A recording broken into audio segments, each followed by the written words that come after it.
Você vive dentro de uma torre, num quartinho fechado que você chama de eu, e isso é tudo que você conhece. Você vive a sua vida focando os seus esforços, os seus pensamentos, a sua energia neste quartinho. Acontece que existem janelas nesse quarto, no de todos nós. E quando abrimos estas janelas, conseguimos enxergar além do nosso próprio quarto. Tem pessoas que se contentam com pequenas frestas de luz que as religiões fornecem. Tem pessoas que abrem as janelas para olhar por si só o que tem lá fora. E tem pessoas que nem sequer enxergam que existem janelas para elas abrirem. Quando morremos aqui no plano físico, uma dessas janelas se abrem para todos nós, que é a janela que mostra para nós que existe vida além daqui. Então, saímos desse quartinho e acordamos em um outro, que é na torre do plano astral. Acontece que se você foi uma pessoa que aqui na torre física abriu as suas janelas, lá você vai ter muito mais facilidade de abrir e enxergar a realidade de lá. Agora, se você foi uma pessoa que daqui só olhou para o próprio quarto, para a própria mobília, focou todos os seus pensamentos, seus esforços somente neste mundinho particular, lá você também terá dificuldade em abrir as janelas e se adaptar ao novo quarto, ao novo mundo, à nova torre. Imagine o seguinte, entenda a sua limitação aqui como ser humano aqui na Terra. Aqui você tem a necessidade de sobreviver, ganhar dinheiro para se alimentar, ter o que vestir, cuidar da casa, cuidar da família. Temos muitas responsabilidades aqui no plano físico. Agora imagine você sem isso. Você não precisa trabalhar para ganhar dinheiro, você também não precisa se alimentar porque você não vai ter um corpo físico, ou seja, você não vai ter mais que focar a sua energia, seus pensamentos, suas emoções nessas coisas materiais. E aí o que acontece? O mergulho é para dentro.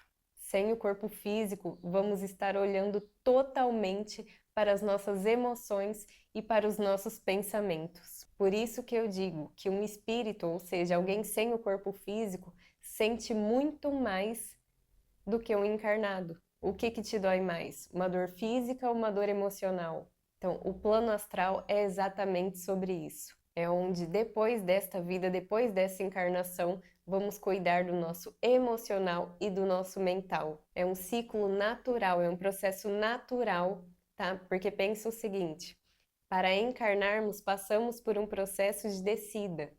A sua alma, ela desce aqui para a matéria. E quando esse veículo físico chega ao fim da sua existência, não serve mais para a nossa alma, o que acontece? Ela precisa retornar, fazer o caminho de subida. Ela desceu para encarnar, agora ela precisa subir para desencarnar.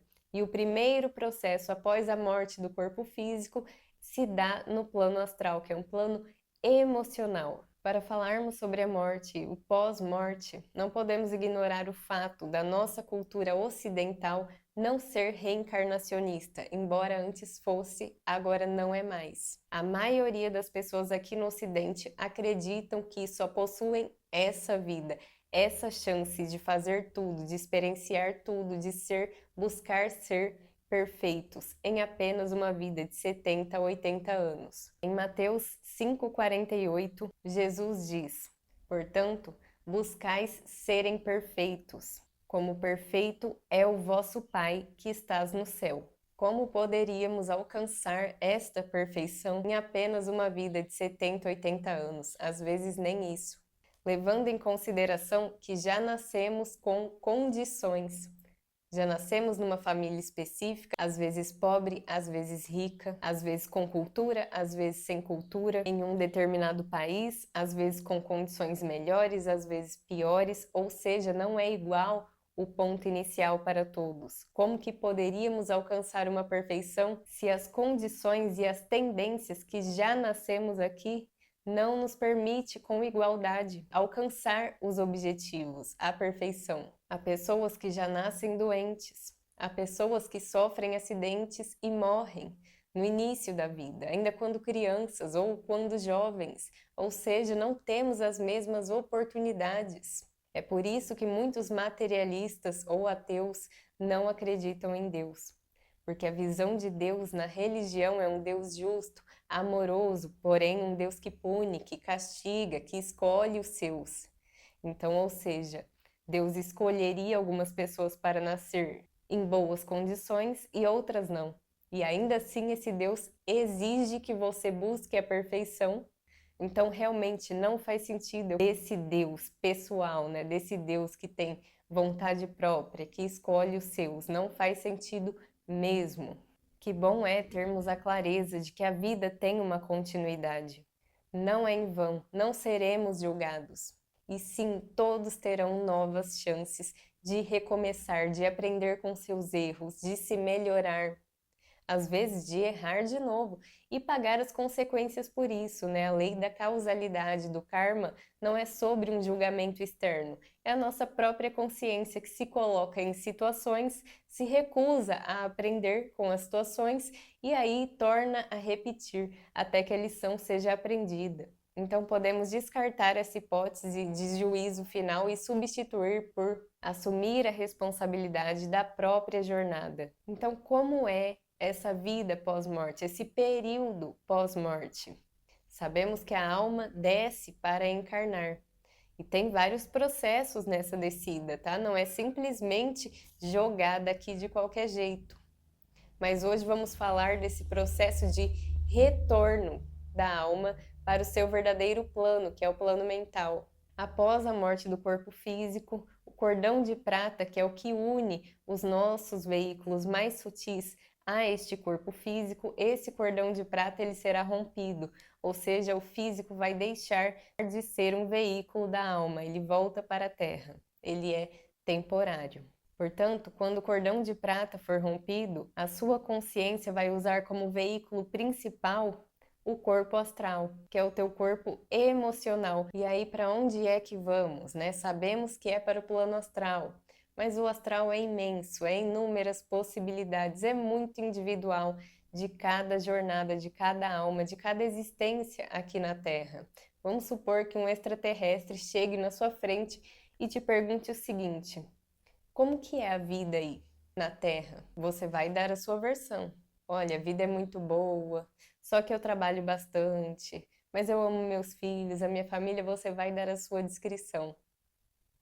Se um extraterrestre chega para alguém que está nas drogas e pergunta como que é a vida aí na Terra, essa pessoa vai descrever, olha, é muito difícil, não tem nada de bom, a única coisa boa é sair e se divertir um pouco. E quando a gente fala do plano astral, estamos falando de pessoas que não possuem mais o corpo físico, mas cada uma vai vivenciar ali da sua forma, o que precisa, tá? É uma continuidade da vida na Terra. Então, o espírito tal me falou que é assim. Tá bom, mas um outro espírito vivendo uma outra experiência com um outro grau de consciência pode falar diferente. Então, o que que a gente faz? A gente estuda, tem as nossas próprias experiências, faz uma média do que faz sentido, para poder retratar o que de fato é o astral, o que que a gente faz lá, por que que a gente vai para lá após a morte do corpo físico. O primeiro processo no plano astral, desse aqui ninguém escapa, é a descompressão das emoções mais densas. Cada um vai viver essa experiência num grau, tá? Depende muito de como foi a encarnação. Se eu fui uma pessoa totalmente materialista, apegada aos bens materiais, focando a minha energia só nisso, o meu primeiro processo de descompressão dessas emoções densas, grossas, que me vinculam aqui à Terra, será em relação a isso, ao desapego. Se você foi uma pessoa que buscou a espiritualidade, né? Buscou não olhar apenas para a vida material, mas sim olhar para o alto, em prol do outro. A sua descompressão de emoções às vezes vai ser sobre seus filhos, que você deixou na Terra e agora você tem essa dificuldade de desapegar, de saber que a sua vida terrena chegou ao fim. Então, para cada um vai ter um processo de descompressão diferente. Quanto mais emoções densas que a gente cultiva, raiva, densidade é tudo o que nos prende, o que nos vincula à experiência terrena, principalmente as emoções negativas, como raiva, apegos, vícios, culpa. Após essa limpeza pesada, após tirar as emoções densas do nosso corpo astral, ele fica mais sutil. A matéria fica mais sutil. O processo é o seguinte: teu corpo astral ele vai se sutilizar até a sua mente se libertar dele. O corpo astral vai morrer também, assim como o nosso físico. Então, após tirar esse grosso, essas emoções densas, a vida lá no astral começa a se parecer mais com a vida terrena. E aí vai ocorrer um processo de aceitação da nova condição, da nova vida. Entenda que se você é uma pessoa que despertou aqui, busca um autoconhecimento, que busca ensinamentos espirituais, você vai ter mais facilidade de se adaptar a esta nova realidade. Agora, uma pessoa com a mente muito fechada, uma pessoa pouco flexível aqui na Terra, vai continuar a mesma lá. Pode ser que ela venha a mudar conforme o tempo passa lá, mas de imediato, tá? Assim que desencarnamos, continuamos os mesmos. A morte não muda caráter, nem pensamento, nem emoções de imediato. Outro ponto importante: você provavelmente vai transitar em diferentes faixas de realidade durante a sua vida astral. Como eu disse, você vai passar por um processo de descompressão das emoções mais densas, ali nas faixas de realidades mais inferiores do astral.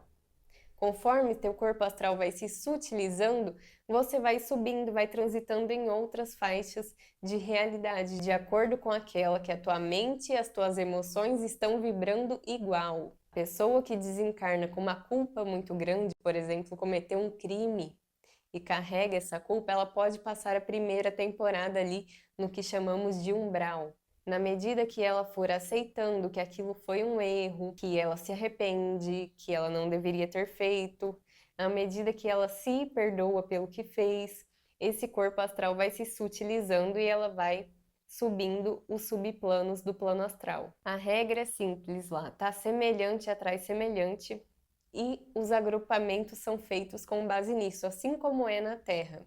Né? Pessoas cristãs, por exemplo, vivem nesse meio cristão. Tudo que ela conhece é com base no cristianismo, é pessoas que também compartilham dos mesmos ensinamentos, da mesma doutrina que ela, tendem a ficar juntos. E lá no astral também é assim. As pessoas que são devotas a Jesus vão se aglomerar numa faixa vibratória, ter a mesma realidade. Os devotos de Shiva, os hindus, os budistas, tendem a ficar na mesma cidade ou colônia espiritual. As pessoas despertas, espiritualistas também, tá? Tem um ponto importante aqui da gente esclarecer. O astral é um plano superior ao nosso físico, mais próximo do divino do que o nosso plano físico aqui.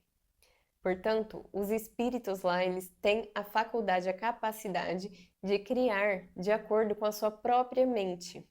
Aqui a gente também tem, mas a gente não percebe. Lá isso é super perceptível, fica nítido e escancarado. Então, numa faixa de realidade, numa colônia ou cidade espiritual, como você queira chamar, que estão os devotos de Jesus Cristo, por exemplo, você vai ver nessa cidade igrejas, anjos, personagens bíblicos, tudo criações mentais dos espíritos que lá estão.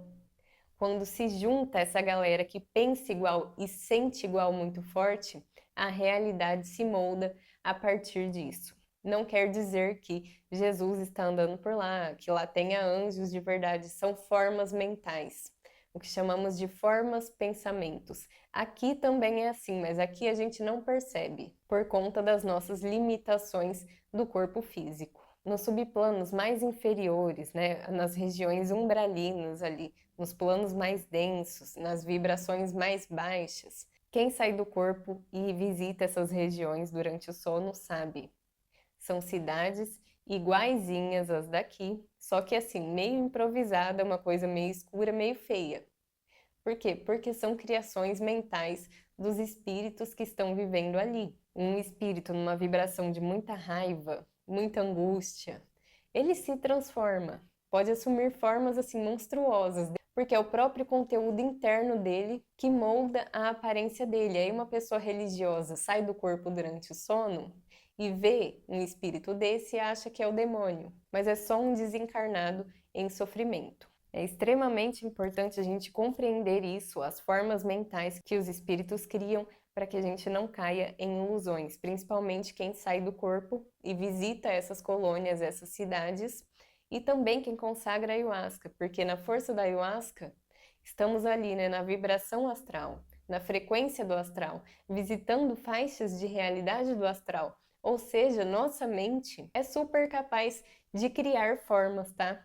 Então, às vezes, vem um espírito com você falar na força da ayahuasca e a sua própria mente molda ele como se fosse um extraterrestre, como se fosse Shiva ou como se fosse Jesus. Na verdade, é a sua mente mesmo moldando ali para que você compreenda melhor a mensagem.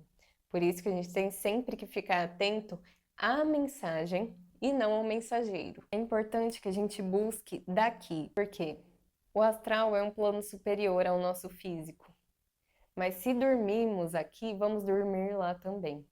O que mais tem no astral é espíritos confusos, que não sabem aonde estão, não sabem o que estão fazendo lá, muitos não sabem nem que morreram. É um processo, tem de tudo. Então, assim, se você quer ver as coisas de forma mais real no astral, comece a sua busca aqui. Comece a ser mais flexível, suas ideias, nas suas emoções, que você não vai ter grandes dificuldades lá. Quanto mais rigidez você tiver aqui no plano físico, mais difícil e confuso vai ser a sua vida no astral. E tenhamos em mente que vai chegar uma hora que o nosso corpo astral vai ficar tão sutil que a nossa mente vai para o plano mental, descartando assim o corpo astral, assim como descartamos o corpo físico antes. Aí nossa mente vai se recolher no plano mental. O plano mental é assim, mais complexo ainda do que o astral, tá? Isso é assunto para outro vídeo. Mas só para resumir, a sua mente se recolhe no plano dela, que é o plano mental. De lá ela vai analisar toda a sua encarnação, tá? Todo o processo de descida e de subida, que é o retorno. De lá que você vai partir para uma nova encarnação. O plano mental é o plano que os cristãos chamam de céu, de mundo celeste. É o mais próximo que vivenciamos de paraíso, aqui dentro da roda de Sansara. E é lá no plano mental que você vai descer para uma nova reencarnação, colhendo seus karmas, suas tendências, suas pendências para uma nova jornada de descida e retorno. Para que tudo isso? Faz parte da evolução da tua alma. Não adianta querer entender isso com o teu cérebro físico, porque a nossa mente aqui encarnada, ela é dual. Então a gente só compreende as coisas assim, ó. Isso é bom, isso é ruim. Isso é bonito, isso é feio. Isso eu gosto, isso eu não gosto, isso eu concordo, isso eu não concordo, tá? A visão da tua alma não é essa. Isso também é assunto para outro vídeo. A alma precisa dessas experiências e dessas informações. Para ela obter tudo isso, ela precisa fazer essa descida, se densificando, experienciando por si mesma. Bom, espero que tenha sido útil para você esse vídeo, te traga bons insights, boas reflexões. Não acredite em nada, sempre reflita sobre tudo, o que faz sentido para você, o que ressoa com você. A morte não é um ponto final, mas é sim uma mudança de frequência, é uma troca de roupa. O grande convite que eu te faço aqui é: abra suas janelas e veja por si mesmo. Se você gostou desse vídeo, fica aí o convite para você se inscrever aqui no canal.